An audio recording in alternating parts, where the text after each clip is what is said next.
Hi friends, welcome to Naveen GK tricks. ముందుగా నా channel కొత్తగా చూస్తే సబ్స్క్రైబ్ చేసుకోండి. ఇక మనకి పేపర్ 1కి సంబంధించి టెట్ పేపర్ 1 అనేది ఎగ్జామ్స్ మొన్నటి వరకు జరిగాయి. అలాగే పేపర్ 2కి సంబంధించి రీసెంట్గా కీస్ కూడా విడుదల చేయడం జరిగింది.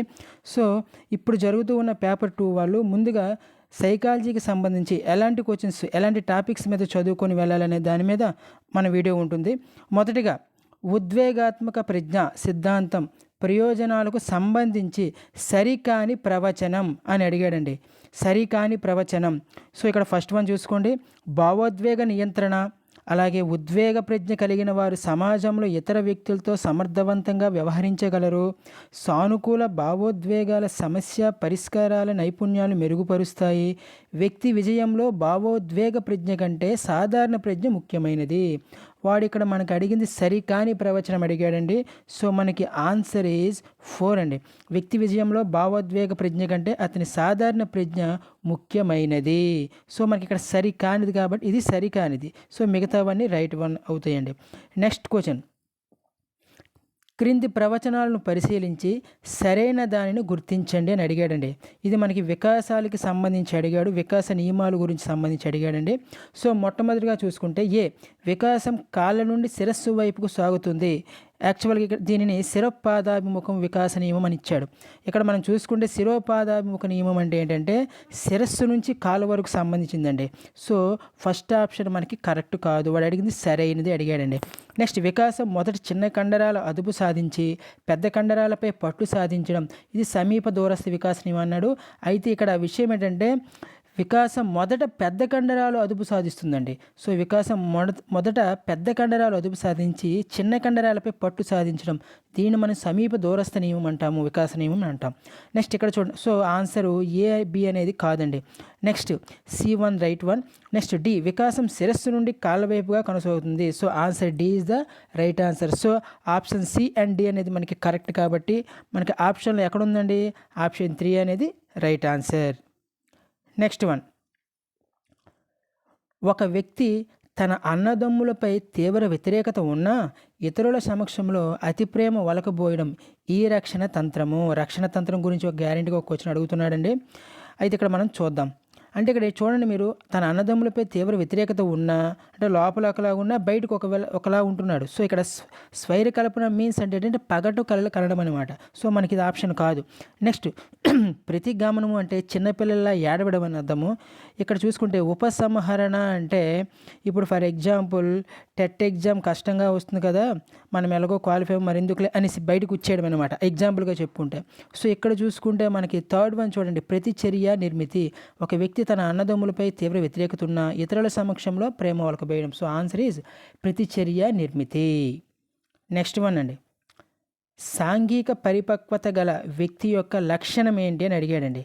సాంఘిక పరిపక్వత గల వ్యక్తి యొక్క లక్షణం ఏంటి అని అడిగాడు. యాక్చువల్గా సామాజిక బాధ్యత, ఎస్ ఇది అవుతుంది. భావోద్వేగ స్థిరత్వం, ఇది కూడా అవుతుంది. నెక్స్ట్, ఆరోగ్యకర స్వీయ భావన, ఇది అవుతుంది. వర్గ వైషమ్యత అవ్వదు అండి. సో మనకి ఫోర్త్ వన్ ఆప్షన్ ఏమవుతుందంటే ఏబిడి అవుతుంది. ఏబిడి మీన్స్ ఇక్కడ థర్డ్ వన్ అనేది ఆన్సర్ కిందకు వస్తుంది. నెక్స్ట్ వన్, ఫిఫ్త్ వన్ చూసుకుంటే కిషోర్ పదజాలాభివృద్ధి సిద్ధాంతం ప్రకారం, కిషోర్ మనకి చెప్పాడండి, ఉత్తర భారతదేశ 10 సంవత్సరాల నాటికి ఏర్పడే పదాల సంఖ్య సుమారుగా ఎంత వస్తుందని చెప్పాడు. మనకి డైరెక్ట్ బిట్ ఉంటుంది. సో ఆన్సర్ ఇక్కడ ఏంటంటే మనకి ఫిఫ్త్ వన్ 34,300 అండి. మనకి 34,300. నెక్స్ట్ వన్, ఎరిక్సన్కి సంబంధించి మనకి చాలా ఇంపార్టెంట్ అండి ఇది. అసలు యాక్చువల్గా ఎరిక్సన్ గురించి ప్రతి సబ్జెక్ట్లో కానీ లేకపోతే ప్రతి షిఫ్ట్లో కానీ మనకు అడుగుతున్న క్వశ్చన్ ఇది. ఎరిక్సన్ మనోసాంఘిక సిద్ధాంతం ప్రకారం చొరవ చూపడము, తప్పు చేశానన్న భావన అనేది వ్యక్తమయ్యే దశ ఎక్కడంటే మనకి క్రీడా దశ అండి. యాక్చువల్గా క్రీడా దశ. సో అది అడిగింది ఇక్కడ దశ కాదు, మనకి ఏజ్ అడిగాడు. సో ఆన్సర్ క్రీడా దశ అంటే 3 to 5 అండి, గుర్తుపెట్టుకోండి. 6 to 12 అనేసరికి మనకి పాఠశాల దశ అవుతుంది, పాఠశాల దశ. నెక్స్ట్ అలాగే 12 to 20 అనేసరికి మనకి కౌమార దశ వస్తుందండి, కౌమార దశ, అడోలసెన్స్. నెక్స్ట్ 20 to 30 అనేసరికి పూర్వ వయోజన దశ అంటాము. సో ఆన్సర్ మనకి ఇక్కడ ఏమవుతుందంటే ఆప్షన్ 2 అవుతుందండి, 3 to 5 అనేది. నెక్స్ట్, ఒక విద్యార్థి సిక్స్ జా ఎంత అని అడిగినప్పుడు వెంటనే 36 అని సమాధానం చెప్పినచో అతనిలో పని చేసిన మానసిక చర్య ఏది? సో 6/6 అని వెంటనే చెప్పేశాడండి, 36 అని. సో ఇక్కడ సృజనాత్మకత, మూర్త ఆలోచన, విభిన్న ఆలోచన, సమైక్య ఆలోచన. సో ఆన్సర్ అండి ఇక్కడ మనకి సమైక్య ఆలోచన. గుర్తుపెట్టుకోండి, ఆన్సర్ ఏమవుతుందండి? సమైక్య ఆలోచన. నెక్స్ట్ వన్, క్రింది వాటిలో సరికాని జతను గుర్తించండి. క్రింది వానిలో సరికాని జత అన్నాడండి. యాక్చువల్ ఇక్కడ చూడండి, ఏ ఫాలో పేరి కెనడా కాదండి. యాక్చువల్గా మనకి పియూజే గురించి, వైగాట్స్కి గురించి ఎక్కువగా మనం చదువుతుంటాము. పియూజే అనేది స్విట్జర్లాండ్. సో యాక్చువల్గా మనకి ఇక్కడ ఏమి ఇచ్చాడండి? జర్మనీ అని ఇచ్చేవాడు. సో నెక్స్ట్ అలాగే వైగాట్స్కి అనేది మరి దేని కిందకు వస్తుందండి? వైగాట్స్కి యాక్చువల్గా ఇక్కడ రష్యా కిందకు వస్తుంది. సో ఆన్సర్ మనకి రష్యా రైట్ అవుతుంది. కానీ సరికాని జత అడిగాడు కాబట్టి మనకి ఏసీ అనేది సరికాదు. సో ఆన్సర్ 3 అనేది మనకి సరికానిది అవుతుంది. నెక్స్ట్ వన్ చూసుకుంటే, ఈ అంశముల ద్వారా మనస్సును విశ్లేషించుట కొరకు మొట్టమొదట మనోవిజ్ఞాన శాస్త్ర పాఠశాలలు అభివృద్ధి పరిచారు. అంటే ఏంటంటే దేని బట్టి అంటే సంవేదనలు, ప్రతిమలు, అనుభూతుల పరంగాన, ప్రతిమలు, భావనలు, సంకేతాల పరంగాన, ప్రత్యక్ష అనుభూతులు, ప్రతిమలు, గుర్తుల పరంగాన, లేక భాష, భావన, అనుభూతి పరంగాన, అంటే సంవేదనలు, ప్రతిమలు, అనుభూతుల పరంగా పాఠశాల అనేది అభివృద్ధి చేశారు. నెక్స్ట్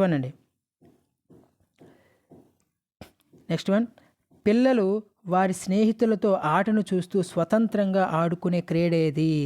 ఏకాంతర క్రీడన, సమాంతర క్రీడన, సంసర్గ క్రీడన, సహకార క్రీడన? సో మనకి ఏదవుతుందండి ఇక్కడ? సమాంతర క్రీడ అవుతుంది. సమాంతర క్రీడ అండి. నెక్స్ట్ వన్, కింది వాటిలో సరైన సమాధానాన్ని గుర్తించండి. సరైనదని అడిగాడండి. దత్తాంశంలో గణనలు, అనుపాతాలను ఒక వృత్తంలో, అంటే మనకి పై చాట్ కిందకు వస్తుందండి. పై చాట్ అంటాం, యాక్చువల్గా వృత్తం పై చాట్ అంటాం. అయితే విభజించి చూపించేది వలయపటం, మీన్స్ ఇక్కడ మనకి పై చాట్ అండి. సంచిత శాత వక్రం ఎస్ ఆకారంలో ఉంటుంది. సంచిత శాతం అంటే మనకి క్యుములేటివ్ ఫ్రీక్వెన్సీ టైప్ అండి, ఇలా ఉంటుంది మనకి సంచిత. సో ఇక్కడ A correct, B correct, A and B both are correct అండి. సో రైట్ వన్ 3 అనేది మనకి ఆప్షన్ 3 అవుతుందండి ఆన్సర్.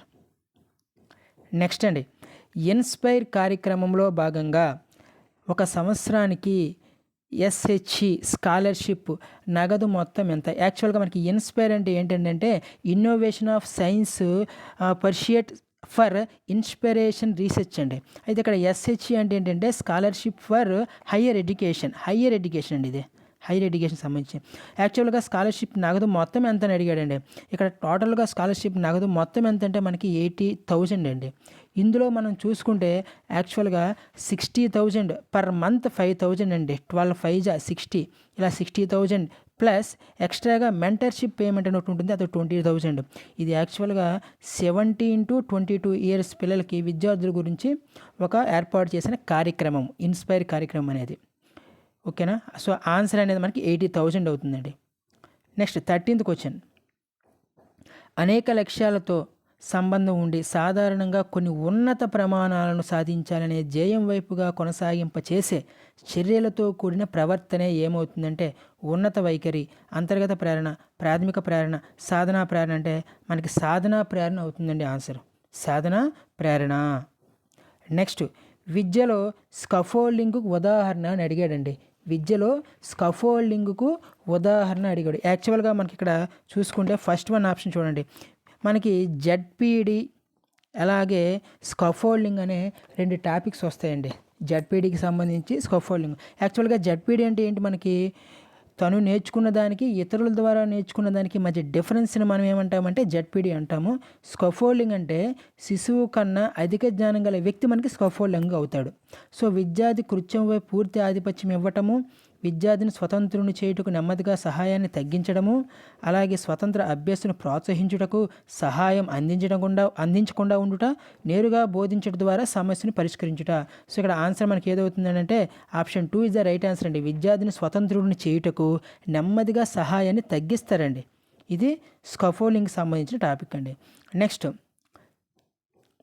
15th వన్ చూడండి, క్రింది వానిలో సరికాని జతను మనకి ఎగ్జామ్స్లో ఇలాంటివి వేస్తున్నాడండి, సరికాని జత, సరైన జత. సో టాపిక్స్ జాగ్రత్తగా మనం చూసుకోవాలి. సరికానిది అడిగాడండి. యాక్చువల్గా పాఠశాల వయస్సు మనకి ఉత్తర బాల్య దశ అని ఇచ్చాడండి. పాఠశాల వయస్సు ఉత్తర బాల్య దశ, ఓకే. నెక్స్ట్ ముఠా వయస్సు ఉత్తర బాల్య దశ, రైటా రాంగ్ అని అడిగాడు, ఓకే రైట్. నెక్స్ట్ అన్వేషణ దశ పూర్వ బాల్య దశ, ఇది కూడా రైటేనండి. యాక్చువల్గా ప్రమాదాల వయస్సు ఉత్తర బాల్య దశ కాదు, పూర్వ బాల్య దశ వస్తుంది. కాబట్టి మనకి సరికాని జత అడిగాడు కాబట్టి సో ఆప్షన్ 4 అనేది మనకి రైట్ ఆన్సర్ అవుతుందండి. నెక్స్ట్ వన్ చూసుకుంటే 16th వన్, క్రింది వానిలో వికాస లక్షణాలకు సంబంధించి సరికానిది అడిగాడండి. యాక్చువల్గా వికాస సూత్రాలకు సంబంధించి మనకి ఎగ్జామ్స్లో గ్యారంటీగా బిట్టు అడుగుతున్నాడండి. సో ఇందులో మనకు అడిగింది ఏంటంటే ఫస్ట్ వన్, వికాసంలో వైయక్తిక భేదాలు ఉంటాయి. ఎస్, వైయక్తిక భేదాలు ఉంటాయి. మనకి సరికానిది అడిగాడు. వైయక్తిక భేదాలు ఉంటాయి. వికాసము నిర్దిష్ట దిశ నుండి సాధారణానికి సాగుతుంది, ఇది రాంగ్ అండి. యాక్చువల్గా మనకి సాధారణ నుంచి నిర్దిష్టకి వెళ్తుందండి. వికాసం అవిచ్ఛిన్నంగా సాగుతుంది. వికాసం అనేది అవిచ్ఛిన్న నియమం. అంటే మనకి ఏంటి ఎగ్జాంపుల్గా శిశువు జన్మించి పెద్దవాడే మరణించే వరకు ఈ విధంగా అవిచ్ఛిన్నంగా కొనసాగుతూ ఉంటుందని అర్థం. వికాసం అనువంశికత పరస్పర చర్య ఫలితం అనేది మనకు ఆల్రెడీ తెలిసిన విషయమే. సో మనకి ఇక్కడ సరి కానిది అడిగాడు కాబట్టి ఇది కరెక్ట్ అండి, ఇది కరెక్ట్ అండి. నెక్స్ట్ అలాగే రాంగ్ వన్ సెకండ్ వన్ అండి. సో ఆన్సర్ మనకి ఏటవుతుందండి 16(2) అవుతుందండి, option 2. Next one 17th question. Same ఇక్కడ ఏమి ఇచ్చాడంటే జతల ఆధారంగా సరి అయిన సమాధానాన్ని గుర్తించండి. సరైన సమాధానం అడిగాడండి. అన్వేషణ వయస్సు పూర్వ బాల్య దశ, కరెక్టా రాంగా? సో కరెక్టే. మనకి అన్వేషణ దశ అనేది వయస్సు అనేది పూర్వ బాల్య దశ కిందకే వస్తుంది. నెక్స్ట్ పూర్వ పాఠశాల వయస్సు అనేది ఉత్తర బాల్య దశలో వస్తుందా అని అడిగాడండి. రాంగ్ అండి. యాక్చువల్గా పూర్వ పాఠశాల వయస్సు మనకి ఉత్తర బాల్య దశ రాదు. నెక్స్ట్ ముఠా వయస్సు ఏమి ఇచ్చాడు ఇక్కడ? కౌమార దశ ఇచ్చాడండి. సో ఇది రాంగేనండి. నెక్స్ట్ సందిగ్ధ వయస్సు ఉత్తర బాల్య దశ అని ఇచ్చాడు. యాక్చువల్గా సందిగ్ధ వయస్సు అనేది మనకి కౌమార దశ సంబంధించి వస్తుంది. యాక్చువల్గా ముఠా వయస్సు అనేది మనకి ఎక్కడ వస్తుంది? ఉత్తర బాల్య దశ వస్తుంది. సో ఈ రెండు రాంగేనండి. యాక్చువల్గా ఈ మూడు రాంగే. సో ఆప్షన్ పరంగా మనం చూద్దాం. First A is correct, yes అండి, ఏ కరెక్ట్ ఇచ్చాడు ఇక్కడ. ఇంకెక్కడ ఇవ్వలేదు చూసుకోండి. బి ఈజ్ ఇన్కరెక్ట్, సో ఇది రైట్ అవుతుందండి. B incorrect, C is correct అనండి. యాక్చువల్గా సి కరెక్ట్ కాదు, C is incorrect, D is correct అన్నాడు, డి కరెక్ట్ కాదు. నెక్స్ట్ బి ఈజ్ కరెక్ట్, అలాగే డి ఈజ్ కరెక్ట్ అన్నాడు. సో ఈ రెండు కాదు. సో ఆన్సర్ 1 అనేది మనకు అవుతుందండి. నెక్స్ట్ వన్ 18th వన్, సరికాని జతను గుర్తించండి. మీరు గమనించే ఉంటారండి ఇప్పటి వరకు మనకి సరైన జత, సరికాని జత ఇలాగే అడుగుతున్నాడండి క్వశ్చన్స్. సో ఫస్ట్ వన్, ఏ నాయకుడు నామమాత్రం ప్రజాస్వామ్య నాయకత్వము, నాయకుడు మార్గదర్శకుడు నిరంకుశ, అలాగే నాయకుడు నిర్దేశకుడు జోక్య రాహిత అని చెప్పాడండి. యాక్చువల్గా మనకి నాయకుడు నామమాత్రం ఎక్కడొస్తాడని అంటే ఈ జోక్య రహిత దగ్గర వస్తాడండి. అలాగే నాయకుడు మార్గదర్శకుడు మనకి ఎక్కడ వస్తాడంటే ప్రజాస్వామ్య నాయకత్వంలో వస్తాడండి. నాయకుడు నిర్దేశకుడు ఎక్కడ వస్తాడంటే నిరంకుశ వస్తుందండి. సరే, ఇక్కడ మనకి అడిగింది సరికాని జత అడిగాడు కాబట్టి ఈ 3 సరికాదండి, కరెక్ట్గా ఇవ్వలేదు. సో ఆన్సర్ 3 అనేది మనకి రైట్ ఆన్సర్ అవుతుందండి. నెక్స్ట్ వన్, అమ్మ చెప్పిన పనుల్లో గదిని శుభ్రం చేయటం ఇష్టం లేదు, ఆ పనిని చేయను అని చెబితే బట్టలు ఉతకమంటుంది అని భయం. సో ఇక్కడ ఏ ఘర్షణ జరుగుతుందని అడిగాడండి. ఉపగమ అంటే మైనస్ ప్లస్ అలా అనుకుంటాం కదండి, మైనస్ అలాగే ప్లస్ ఆ విధంగా. సో ఇక్కడ మనకి పరిహార లేకపోతే ఉపగమ లేకపోతే ఉపగమ పరిహార. సో ఇక్కడ ఆన్సర్ మనకి ఏమవుతుందండి? 19ది పరిహార అవుతుందండి. నెక్స్ట్ క్వశ్చన్, ఎరిక్సన్ గురించి అడుగుతున్నాడు, జాగ్రత్తగా మనం ఇది చూసుకోవాలండి. ఏమడిగాడు? ఎరిక్సన్ మనోసాంఘిక వికాస సిద్ధాంతం ప్రకారం సరికాని జత అడిగాడండి. సరికాని జత అయితే ఇక్కడ మనం చూద్దాం. పాఠశాల దశ, యాక్చువల్గా రేట్ ఇచ్చాడు. పాఠశాల దశ మనకి 6 to 12 years ఉంటుందండి. శ్రమించడము న్యూనత, సో ఇది రైట్ ఆన్సర్ అండి. నెక్స్ట్ అలాగే క్రీడా దశ 3 నుంచి 5 సంవత్సరాలు అని చెప్తాం కదా. సో ఇక్కడ మనకి చొరవ చూపడము, తప్పు చేశానన్న భావన. మీకు ఆల్రెడీ నా ఛానల్లో ఎరిక్సన్కి సంబంధించి అలాగే మన ఎలిజబెత్ హెర్లాక్ సంబంధించి ఈజీ ట్రిక్స్ అనేవి నా షార్ట్స్లో ఉంటాయండి, ఒకసారి చూడొచ్చు. నెక్స్ట్ కౌమార దశ సంబంధించి పాత్ర గుర్తింపుకు సంబంధించి ఇది రైట్ ఆన్సర్ అండి, ఇది రైట్ ఆన్సర్ అండి. నెక్స్ట్ ఉత్తర శైశవ దశ అని ఇచ్చాడు చూడండి. ఉత్తర శైశవ దశ ఇక్కడ ఏమి ఇచ్చాడు? నమ్మకము అపనమ్మకం ఇచ్చాడు. యాక్చువల్గా ఆ నమ్మకము అపనమ్మకం అనేది పూర్వ శైశవ దశ కిందకు వస్తుంది. సో రాంగ్ ఆన్సర్ అండి ఇది. మనకు అడిగింది ఇక్కడ ఏంటంటే సరి కాని జత అడిగాడు. సో ఆన్సర్ అనేది 4 అవుతుందండి. నెక్స్ట్ క్వశ్చన్, క్రింది వానిలో అవధానం విషయంలో నిజం కానిది ఏది? అవధానం విషయంలో నిజం కానిది ఏదని అడిగాడండి. ఫస్ట్ వన్, అవధాన విభజన సాధ్యం కాదు. అవధానము యోచల శక్తుల సముదాయమే ప్రత్యక్షము. ఒక లిప్తపాటు కాలంలో ఎంత విషయంను అవధానం చేయగలమో అదే అవధాన స్మృతి అన్నాడండి. భావనోద్భవం జరగపోవడానికి కారణం అవధాన లోపం అన్నాడు. ఇక్కడ ఏమిండికేడు అంటే మనకి నిజం కానిది అడిగాడండి. అవధానం విషయంలో నిజం కానిది అడిగాడు. యాక్చువల్గా మనకి ఇక్కడ ఇది రైట్ అవుతుందండి, ఇది రైటే, మనకి ఇది రైటే. సో రాంగ్ ఆన్సర్ మనకి 3 అవుతుందండి. ఒక లిప్తపాటు కాలంలో ఎంత విషయాన్ని అవధానం చేయగలమో అదే అవధాన విస్మృతి అనేది ఇక్కడ రాంగ్ ఆన్సర్. సో మనకి నిజం కానిది అన్నాడు కాబట్టి option 3 is the right answer మనకి. నెక్స్ట్ వన్, పుస్తకాలు మరియు రచనల గురించి ఇచ్చాడండి. ప్రతి ఎగ్జామ్లో కూడా అడుగుతున్నాడు, ప్రతి షిఫ్ట్లో కూడా. Harvard Earl Gardner frames of mind అండి. Spranger types of men, the psychology of ethics of personality అని ఇచ్చాడు, చూసుకోండి. అయితే ఇక్కడ మనకి ఇక్కడ సరి అయిన సమాధానం గుర్తించండి అని అడిగాడు. ఇక్కడ నెక్స్ట్ అలాగే Robert henry Thurstone primary mental abilities అని ఇచ్చాడండి. అయితే ఇక్కడ మనకి ఏం చూసుకోవాలంటే ఏ అనేది రైట్ అవుతుందండి, బి అనేది రైట్ అవుతుంది, సి అనేది రాంగ్ ఆన్సర్ అండి. సో ఆన్సర్ 3 అనేది మనకి రైట్ ఆన్సర్. ఏబి అనేది కరెక్ట్, సి అనేది ఇన్కరెక్ట్. నెక్స్ట్, ఒక వ్యక్తికి ముఖ్యమైన ఒక పని, లక్ష్యము, పరిశోధన రంగంపై ఎంపిక చేసిన శ్రద్ధను చూపించాలనే కోరిక, అవసరంతో కూడిన వైఖరిని ఏమంటామంటే సృజనాత్మకత, తార్కికత, ప్రజ్ఞ, ఆసక్తి. సో మనకు ఆన్సర్ ఏమవుతుందంటే ఆసక్తి అవుతుందండి, ఆసక్తి. నెక్స్ట్, పోలీస్ సెలక్షన్ల కోసం జరిగిన పరుగు పందెంలో క్వాలిఫై కాలేకపోయి అభ్యర్థి చిన్న పిల్లవాడిలా ఏడవడం. మనం ఆల్రెడీ చెప్పాం, చిన్న పిల్లవాడిలా ఏడవడం మనకి దేని కిందకు వస్తుందంటే ప్రతిగమనం కిందకు వస్తుంది. స్వైర కల్పన అంటే మనకేంటండి పగటు కళలు కనడము. దమనము అంటే కావాలని మర్చిపోవడం కిందకు వస్తుంది. ఉపసంహరణ ఆల్రెడీ మనం ఇందాక చెప్పాము, ఒక ఎగ్జాంపుల్ టెట్కి సంబంధించింది. So next 25th question, NEP national education policy 2020 వృత్తి విద్యలో కూడిన ఉన్నత విద్యలో గ్రాస్ ఎన్రాల్మెంట్ రేషియోను ఈ సంవత్సరం నాటికి 26.3% నుంచి 50% పెంచాలని లక్ష్యంగా పెట్టుకుంది. ఎప్పుడుకండి?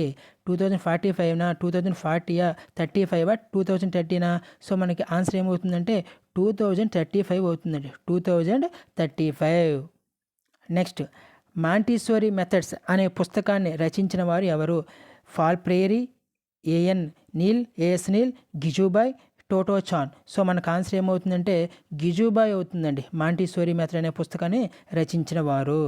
నెక్స్ట్ అండి, పేదలకు సహాయం చేస్తున్న ఒక అబ్బాయిని చూసి టీచర్ మెచ్చుకున్న తర్వాత నుండి ఆ అబ్బాయి సహాయం చేయుటకు అలవాటుగా మార్చుకున్నాడు.